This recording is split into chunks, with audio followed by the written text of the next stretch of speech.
Roads are born of the earth, and humanity's bond with roads transcends time and space. Neither ancient nor modern, neither east nor west. When I think of the road, I think of the foundations we build. 道路就像是文明的脐带。Road can be very physical, but also very metaphorical. The natural world is a fundamental part of the Shudao, and that they cannot be separated.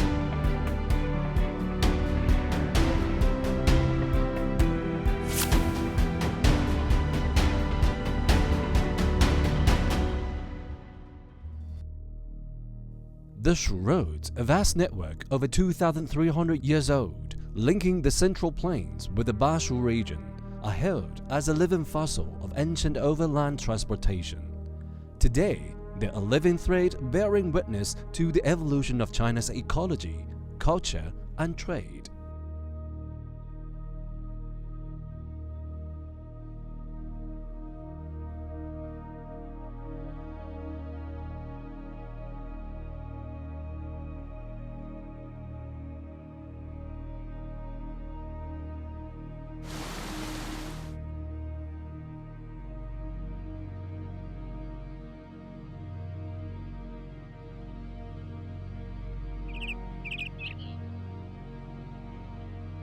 I've heard that President Xi actually visited here because he is so interested in preserving the health and well-being of the history and the ecology of China. I think that that's honorable. These cypress, they're so beautiful and old. So then the history started to sink in. The connection to the past started to feel very real. On the other side of the ocean, a movement to protect the giant trees was taking shape. At the turn of the 20th century, American civic groups and the government alike joined forces to protect redwoods. In the West, in California, we have the giant sequoias, the redwoods. When I think of a tree, I think of how it is connected deep into the ground and it reaches high up into the heavens. East and West, the worlds apart, share a remarkably similar reverence for and the dedication to nature. Over thousands of years, what has quietly changed and what has remained the same? 我们今天看到走过的是古关、古镇、古桥，甚至还有很多的古树。我们期待它不变的是什么？我想应该是文化基因里边的那种精神的底色。比如，当我们走在翠云廊的时候，我们就看到300长城10万树，这是生态的智慧。Times change, reverence endures. From the ancient cypresses covering the mountains of the Chuiyun corridor to the harmonious coexistence of all life in Tangjiahe, the Shu Roads do more than bear the footprints of those who came before. They shelter giant pandas, golden snub-nosed monkeys, and toucans. We have a very famous park called Yellowstone National Park. If you look back 20, 30 years or so, I think Americans have not done enough to protect the natural environment. Establishing Tangjiahe as a nature preserve is a clear statement by the people of Sichuan that the environment and the natural world is a fundamental part of the Shudao.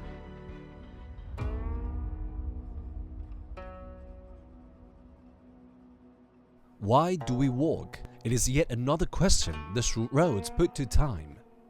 Walking these ancient roads, history reveals itself at every turn.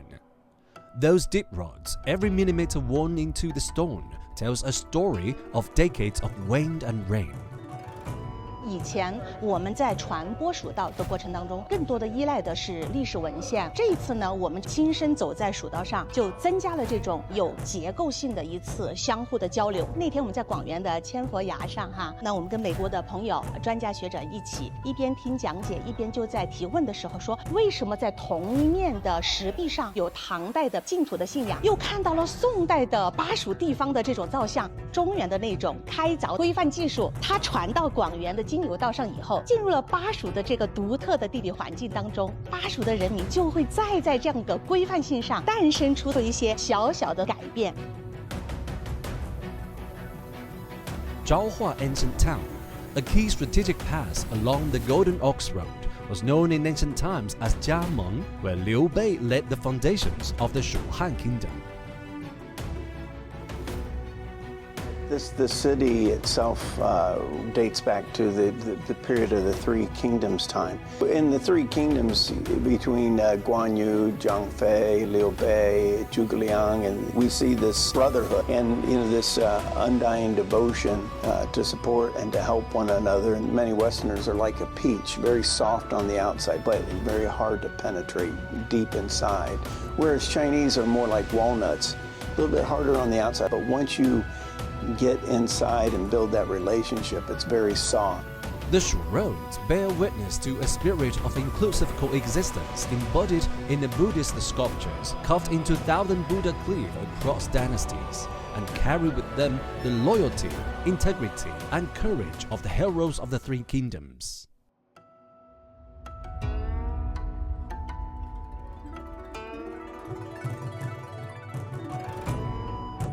This is an incredible journey. It's so difficult, but when you look at the scenery, it gives you strength to keep going. It's so beautiful. I'm very happy I took this challenge. 很漂亮，垂水，也爬山好好玩。This is so beautiful. Just a little bit scary. I'm trying to crab walk it. The road to Shu is challenging, more challenging than the path to heaven, and I think we all experience that both on a personal level and then also as a nation and as a culture. So I think all of us face a Shu road in our lifetime. We look at our own journey, but we also look at the journey of others.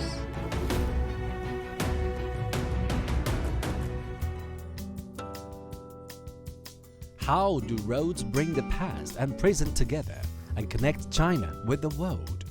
Mingyue Gorge lies at the most strategic and perilous pass of the ancient Shu Roads.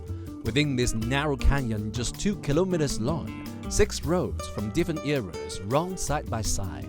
This is the first time I've learned about this area having so many diverse types of transportation, and such a big country was able to stay united for such a long time. And part of the answer to that question is with the technology of these kinds of road systems and communication systems. The Shu Roads once sustained thriving trade. America too has its own historic trade routes. Where I grew up, we had a section of the road called the National Road. It was in the state of Ohio. It was established before Ohio actually became a state, the earliest of recorded history. People have always desired to trade. Having trade has always been part of human history. 纳奇兹呢，其实它是个自然环境和原住民文化，它和蜀道的共通点都应该是属于这种经济交流来促进文明之间的互动。可是蜀道呢，它有一点跟纳奇兹不一样的地方。四川境内哈，我们举个例子，巴蜀时期它的茶叶、它的丝织品、它的蜀锦，它通过这个道路运出去，它可能也会把中原地区所在的铁呀或者文化方式引进来，在整个蜀道的沿线，它可能会有一些类似于这个驿站，蜀道上面的文化交流，它其实是文化的互购，所以我们就会看到两种小径截然不同。但是我觉得费孝通先生有句话，我觉得我深以为然，就是美人之美，美美与共，天下大同。所以蜀道也好，纳奇兹小道也好，应该都成为了世界著名的文化地标。The Shu Roads and America's ancient trails are separated by the Pacific Ocean and by thousands of years. Different in form, different in story. Yet they answer the same question: what do roads mean to humanity? Connection, understanding, friendship. From ancient times to today, from China to America, roads have never been severed. They continue to stretch farther to meet anew.